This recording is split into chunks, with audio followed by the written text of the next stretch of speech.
Welcome back to episode 5 of my Extreme Living Room Makeover series. We're getting closer and closer to the finish line, and I couldn't be more excited. In the last episode, we wrapped up the media wall, upgraded the lighting, and tackled some much needed decluttering. It's really starting to come together. This week, I'll be sharing the 3D design renders I had made up to help bring my vision to life. I'll also take you along on some serious sofa shopping and show you a decor haul of all the pieces I've been collecting to pull this room together. Let's get started. Okay, first shop we're going into is DFS. There were so many beautiful sofas in DFS, especially this corner sofa here, and they had quite a lot of nice beige tone ones. I got distracted by this rug, it's so beautiful. And then this Ted Baker selection is stunning, however it was too wide for our living room. And then they also had quite a few beautiful side tables, so this one and again another one which was a nesting table, and they were quite good priced as well. We came across this sofa, which was a recliner, and my husband really liked it. I was looking at some of the swatches, and they had quite a good range, which were easy to clean in velvet and then a microfiber. And then this was the Tahiti sofa. This was a corner, but I really liked the headrest. It's adjustable. If you put it flat down, it has a really nice shape to it as well. So the next store I went into was Natuzzi. They had a beautiful, beautiful selection of sofas. However, a lot of them were out of our price range. There was this beautiful swivel chair, which I would have loved as part of the accent chairs. We did and over this sofa here, which is similar to the one in DFS. And then I liked this one because the folded arms added something different. We've got NCF here. By now you'll see that there's a theme. I quite like these sofas that are quite structured and then have the folded over arms. This sofa range had quite a lot of different fabric options. I really liked the green. And then we went to Sofology. Sofology's range was honestly so beautiful. They had a lot of rounded and curved edges in their sofas, which you can see here. Although it was so beautiful, I thought the trend might come in and out style. The next sofa my husband was obsessing over, I wonder why, is because of this little mini fridge that he had within the sofa. So he loves his drinks and he wanted to keep that in there.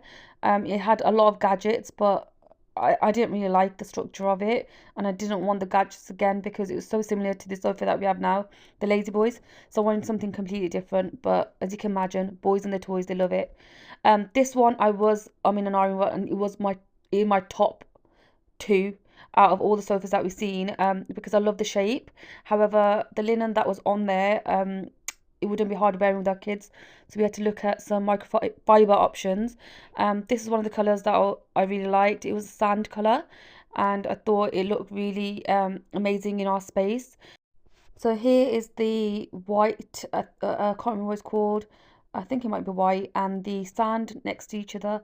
These are both in microfiber, so it'll be easy to clean with kids. So honestly, I'm not sure this is a big contender.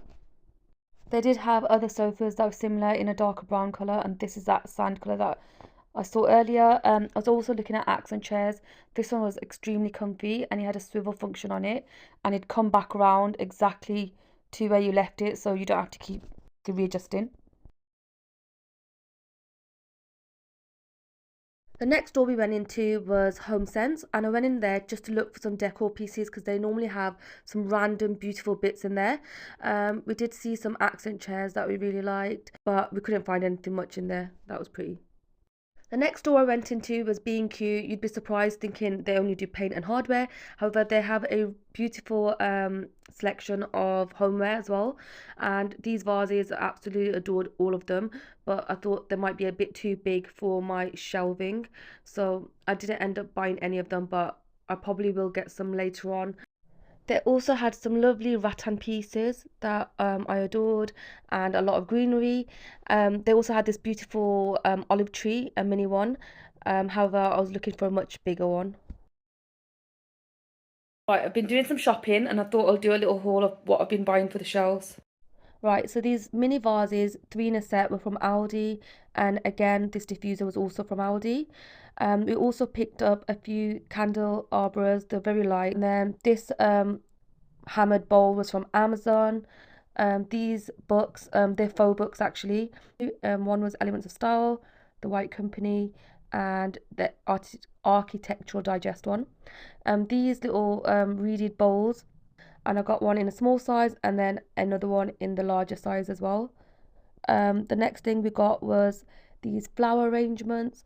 I really like the autumnal tones in them, and they were from Amazon. These two were from Primark Home. I really like the simplicity of it and the wooden frames. And then the next thing, the vase, was also from Primark Home as well. This was much smaller, which would fit into my shelving unit. This was a gift from my husband. I'm not sure where he got it from. These baskets were from Amazon, and then these vases are from my small business, Elena's Home, in a sand colour and then a creamy white colour. And then all these books here I picked up from a charity shop. This is the David Williams Gangster Granny, a journaling, Islamic journaling book. This one, no idea, but I like the green. These two, they're all like 50p each, so I'm hoping, yeah, inside the covers. So this one's a red one, just for some pop of colour. And then the last one is, it's a lovely brown one. So yeah, they're all stacked up. They look really good. Right, don't mind all of this here because that's all the things from the haul. I've just put it there for now so the kids don't touch it. And don't mind all of this, that's just a bit of reality for you, because even though we're renovating this room, we're still living here and day to day, and the kids are using this space.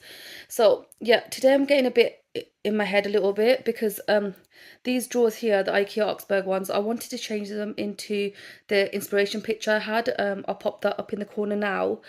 And then I wanted to add the beams along here and here. However, I don't know if I'm overdoing it, and I feel like it's going to look too much in this space. So I'm literally thinking about every decision again and again, like twice, 3 times. Even the sofa, I can't decide upon it, what I want to get, what colour I even want to get now. Basically, I've gone on Fiverr, found someone for a tenner to render the space what's in my mind, put it onto paper to see how it look, and then anything I hate I'll just scrap, because yeah, I don't know, I'm just getting in my head and I can't make decisions, and it's not easy. So we'll be getting those pictures today. Right, so I've got my images and I'm so excited. So this one's intriguing me. So okay, so what we've done here is I've told her to do the arches on the cupboards. So she's gone and done that, and it looks so fantastic. And she's put the beams in as well, which I'm obsessed with. I think the whole thing looks amazing together. And the black really pops. The next one she's got on here is this angle, so when you come in through the door. So I told her to put in a brown sofa, because I was umming and ahhing about whether I wanted a brown or a cream one. And seeing the brown sofa now in the space, I really like it, because everything else is quite neutral.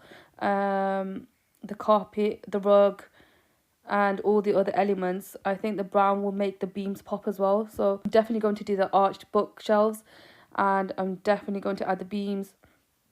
I'm also going to get the brown sofa. So it's made my decision making so much easier just seeing it on paper. After having a read of a few reviews online about the different sofas, I decided to go for DFS, and I went in first thing and looked at all the brown swatches, as you can see here, and then made a decision. To find out which sofa we chose, you'll have to wait till it arrives, and that shouldn't be long. It should be coming in a few weeks. Right, that's a wrap for episode 5. We've done so much this week, from finding the perfect sofa to getting all the decor pieces needed for our shelving. In the next episode, we'll be tackling a IKEA Oxburg DIY hack that you don't want to miss. Plus, we'll be styling our new shelves and adding the perfect decorative lighting to complete the look. Make sure you're subscribed and you have your notifications on so you don't miss it.